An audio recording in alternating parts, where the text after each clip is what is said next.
जय हिंद aspirants, this is Zaheer and welcome back to SSB crack exams. पिछले 1.5 साल से महाराष्ट्र के पॉलिटिक्स में कई सारे अनोखी चीजें हमें देखने को मिल रही हैं, खासकर शिवसेना पॉलिटिकल पार्टी को लेकर।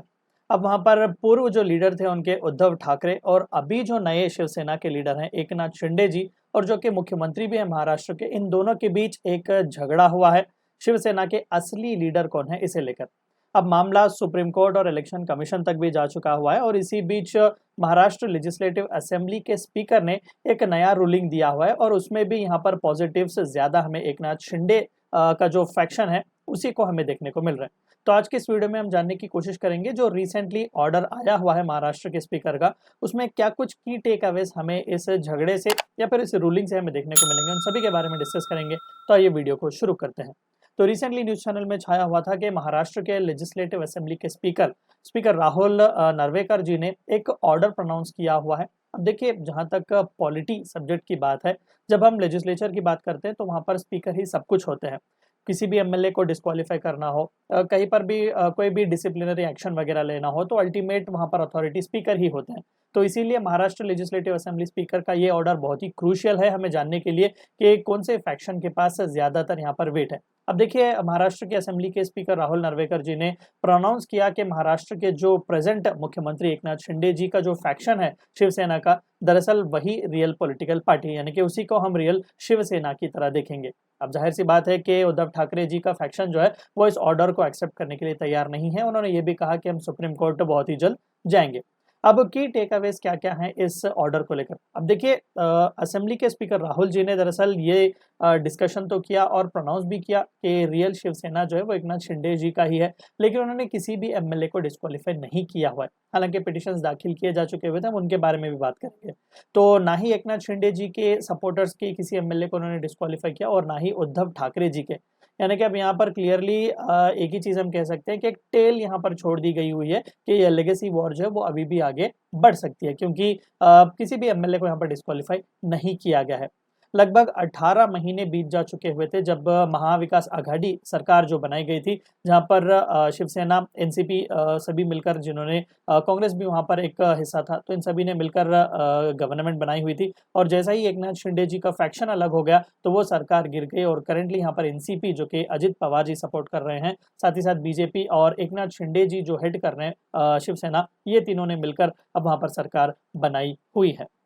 अब स्पीकर नर्वेकर जी ने ये भी रिजेक्ट किया उद्धव ठाकरे जी के साइड से जो पिटिशन दिया जा चुका हुआ था कि 16 एमएलए को डिस्क्वालीफाई किया जाए, जो कि एकनाथ शिंदे जी के ग्रुप से थे, और उसमें एकनाथ शिंदे जी का नाम भी था। तो राहुल जी ने ये कहा कि ये डिस्क्वालिफिकेशन नहीं हो सकता, और नर्वेकर जी ने ये भी कहा कि 10th शेड्यूल का जो यहाँ पर रेफरेंस दिया जा रहा है, यानी कि एंटी डिफेक्शन लॉ का, वो पार्टी के विद इन पार्टी के इनडिसिप्लिन या फिर डिसकंटेंट या फिर डिसेंट को यहाँ पर ना किसी तरीके से मेंटेन करने के लिए नहीं है। यानी कि डेकोरम जो इस्तेमाल किया जाता है, डिस्क्वालिफिकेशन का जो प्रावधान इस्तेमाल किया जाता है, वो असेंबली में अगर कुछ इनडिसिप्लिन हो, वहां पर स्पीकर को लगे तो वहां पर इस्तेमाल किया जाता है, लेकिन विद इन द पार्टी अगर कोई भी इनडिसिप्लिन हो तो वो इस्तेमाल, प्रोविजन जो 10th शेड्यूल का है वो यहाँ पर इस्तेमाल हम नहीं कर सकते। और साथ ही साथ रिसेंटली अर्ली 2023 में भी इलेक्शन कमीशन ने जो शिवसेना नाम है, और साथ ही साथ जो बव एंड एरो का ये जो सिंबल बहुत ही फेमस है, ये भी दरअसल एकनाथ शिंदे जी के फैक्शन को ही दिया जा चुका हुआ था। अब जाहिर सी बात है कि ये रूलिंग बहुत ही इंपॉर्टेंट है, क्योंकि अभी 2024 में बहुत ही जल्द लोकसभा के इलेक्शंस और साथ ही साथ महाराष्ट्र में भी इलेक्शंस आने वाले हैं। तो जाहिर सी बात है कि अभी जो एनसीपी अजित पवार जी हेड कर रहे हैं वहां पर, और एकनाथ शिंदे जी जो कि शिवसेना को हेड कर रहे हैं, और साथ ही साथ बीजेपी देवेंद्र फडणवीस जी वहां पर हेड कर रहे हैं, इन सभी के लिए ये रूलिंग बहुत ही क्रूशियल माना जा रहा है। अब रिएक्शन क्या कुछ रहा है, देखिए, उद्धव ठाकरे जी का साइड जो है वो बिल्कुल भी रेडी नहीं है इसे एक्सेप्ट करने के लिए, और साथ ही साथ उनके बेटे आदित्य ठाकरे और संजय राउत जी ने भी कहा कि बहुत ही जल्द वो सुप्रीम कोर्ट अप्रोच कर सकते हैं स्पीकर के ऑर्डर को लेकर। लेकिन एकनाथ शिंदे जी के फैक्शन ने यहाँ पर खुशियां मनाई हुई थी, बधाई एक दूसरे को दी, और पार्टी चीफ ने यह भी कहा कि एक इंडिविजुअल का ओपिनियन कभी भी जो है वो पूरे ऑर्गेनाइजेशन का व्यू पॉइंट नहीं बन सकता।